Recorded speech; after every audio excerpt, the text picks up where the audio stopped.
Привіт, друзі! Я маленький світлячок Люмі. Коли настає ніч, я запалюю своє світло і запрошую вас у подорож.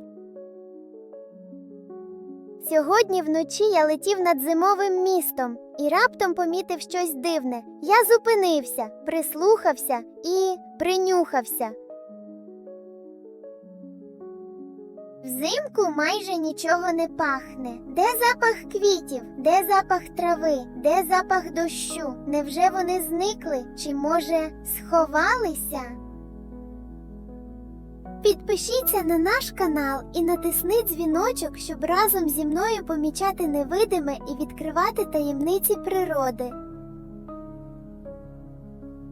Щоб знайти запахи, треба спочатку зрозуміти, а що це таке? Запах – це не дим і не туман. Запах – це крихітні частинки, які відокремлюються від предметів і літають у повітрі. Ми їх не бачимо, але наш ніс уміє їх відчувати. Запах – це маленькі частинки речовин, які потрапляють у повітря і доходять до нашого носа.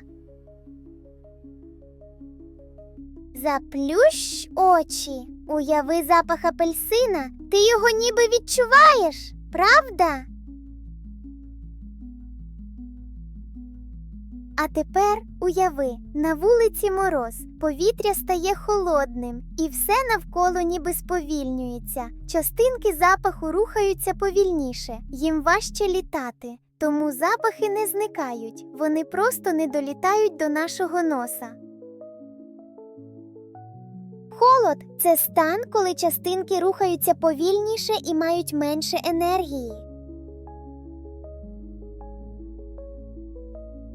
Взимку повітря не тільки холодне, воно ще й спокійніше. Менше комах, менше пилюки, менше руху. А запахи люблять рух. Коли повітря стоїть тихо, запахи не розлітаються далеко. Рух повітря – це коли вітер і тепло допомагають запахам поширюватися. Згадай, коли дме вітер, чи легше щось відчути на запах?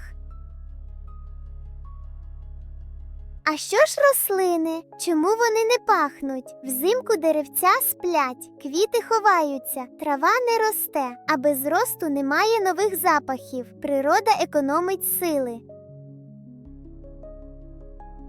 Спокій рослин – це час, коли вони відпочивають і майже нічого не виділяють. Намалюй, як спить дерево взимку. Як ти думаєш, чи сниться йому запах літа?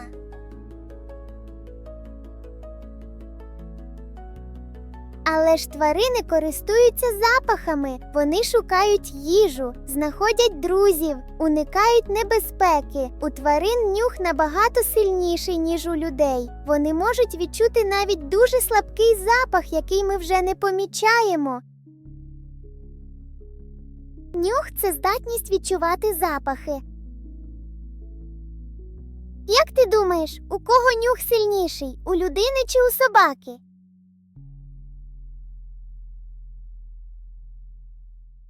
Є ще один секрет. Сніг – це не просто біла ковдра. Він затримує і утримує запахи всередині себе. Тому після снігопаду стає дуже тихо і майже нічим не пахне.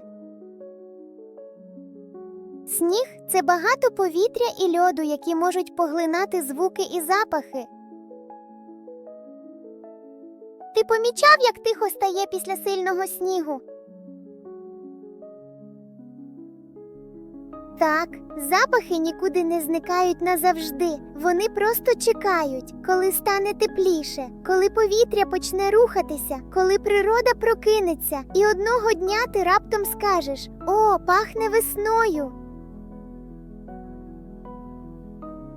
Тепер ти знаєш, що взимку запахи не зникають. Вони тихо сплять разом із природою. Наступного разу, коли вийдеш узимку на двір, зупинись, подихай і відчуй тишу. Я – світлячок Люмі. Нехай ваше світло завжди допомагає помічати навіть те, чого не видно.